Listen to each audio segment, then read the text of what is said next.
October 2nd, 2013. Guys, if you've been to the earthquake report page at the USGS today, they're throwing up a tag that says government furlough due to the lapse in federal funding. The USGS Earthquake Hazards Program has suspended most of its operations.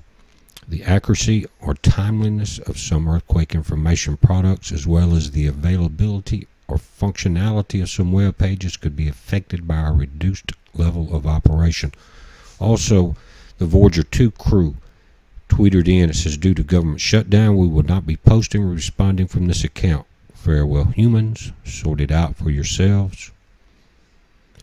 Now, guys, this is some crazy times, and of all the times that we've had warnings, this is there's a lot of heads up. It says 18,000 employees, 90% of NASA's workforce was furloughed yesterday.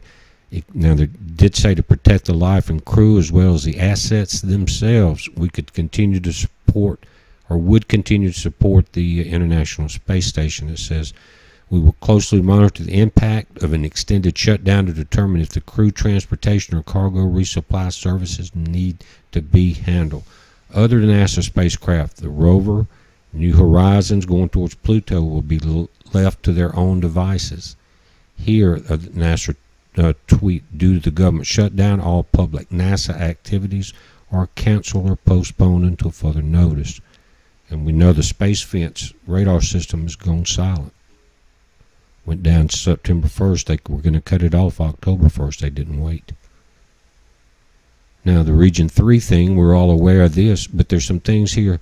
You know, they were broke, right?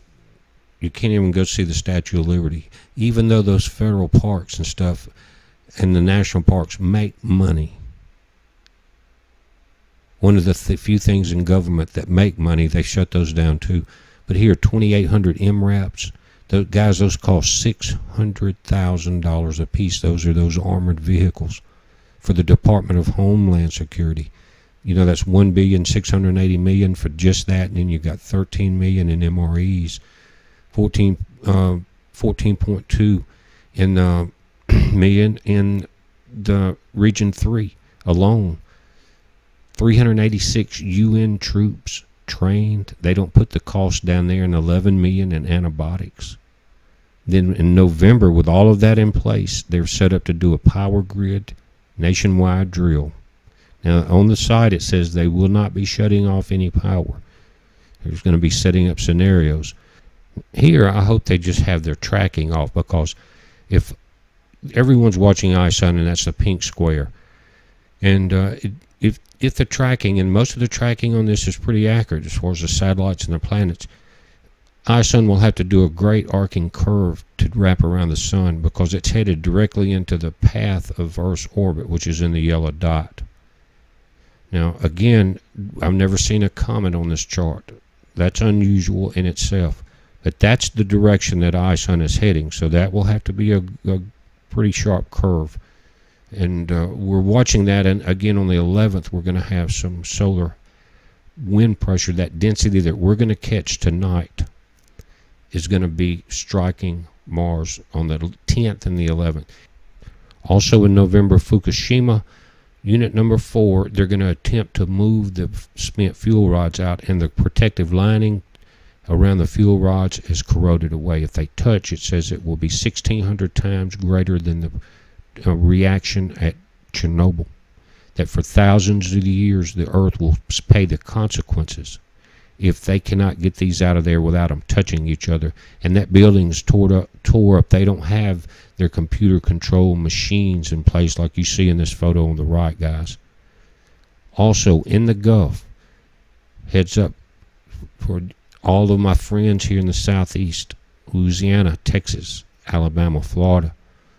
70% chance of this system becoming a tropical system, guys, a storm. They're calling it a cyclone. That means a tropical storm or a hurricane.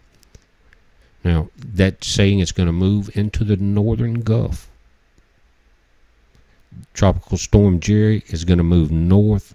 I don't think it's going to mess with the U.S. at all. It's going to get into cooler waters in the Atlantic and head north.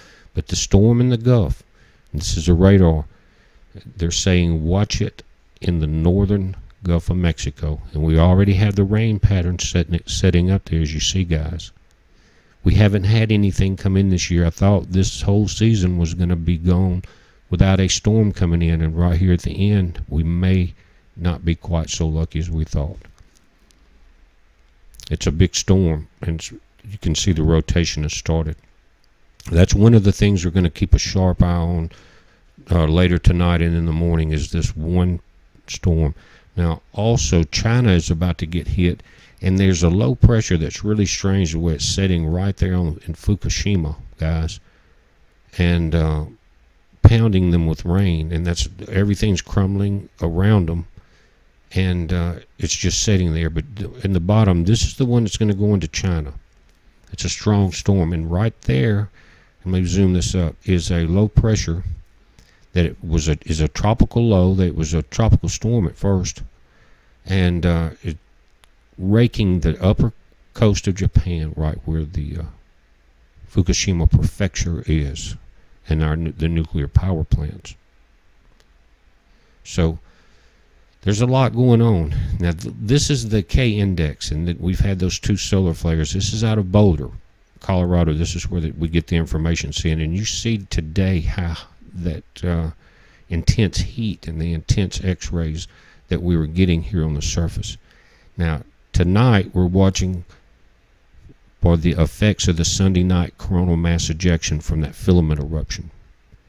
Now again, this time will start anytime, I would say anytime after 6 p.m. Eastern time up until midnight, because they give you on the charts a plus or minus 7 hours arrival time, and most of the times I have seen it at the minus, in other words, the later number. But let's just watch that. That's a steep increase in the plasma density. Now, although we've had that energy hitting the Earth for the last 2 days, like I said, you saw the GOS X-ray flux out of Boulder. That plasma density has not reached, but it's getting that time. Heads up.